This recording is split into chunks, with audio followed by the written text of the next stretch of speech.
آگے ہے من جا بالحسنت، اور من جو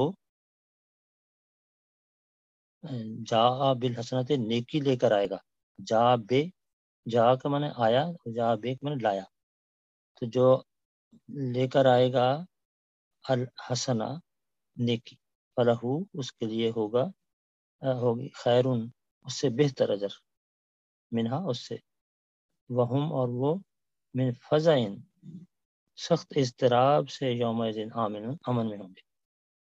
یعنی جو نیک لوگ ہیں وہ جب بڑا عذاب کا وقت ہوگا تو اس وقت اللہ تعالیٰ ان کو اجر عطا فرمائے گا، ان کو اس اضطراب سے بچائے گا۔ اسی لیے مسیح موعود علیہ السلام نے فرمایا آگ ہے پر آگ سے وہ سب بچائے جائیں گے جو کہ رکھتے ہیں خدائے ذوالعجائب سے پیار۔ نیکی اختیار کرو، اللہ تعالیٰ تمہارا آپ سے ناصر ہو۔ اس آیت کے متعلق حضرت خلیفۃ المسیح اول رضی اللہ عنہ حقائق الفرقان صفحہ 304 میں فرماتے ہیں نبی کریم صلی اللہ علیہ وسلم نے فرمایا ہے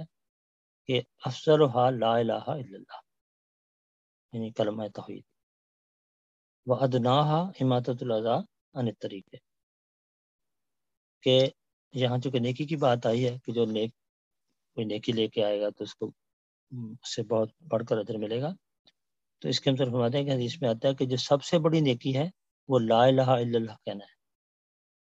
کہنا، اس پر عمل کرنا اور اس کو آگے اس کی تبلیغ کرنا، تو یہ سب سے بڑی نیکی ہے کہ اللہ کے سوا کوئی معبود، اور سب سے چھوٹی نیکی جو ہے وہ ہے کہ رستے میں آپ جا رہے ہیں، کوئی چیز ایسی ہے جو لوگوں کو تکلیف پہنچا سکتی ہے تو اس کو ہٹا دینا، تکلیف دہ چیز کو رستے سے ہٹا دینا، تو یہ سب سے بڑی نیکی، ایسے سب سے چھوٹی نیکی یہ ہے، یعنی یہ بھی نیکی، اس کو بھی چھوٹا نہ سمجھ، حدیث میں آتا ہے کسی نیکی کو چھوٹا نہ سمجھ۔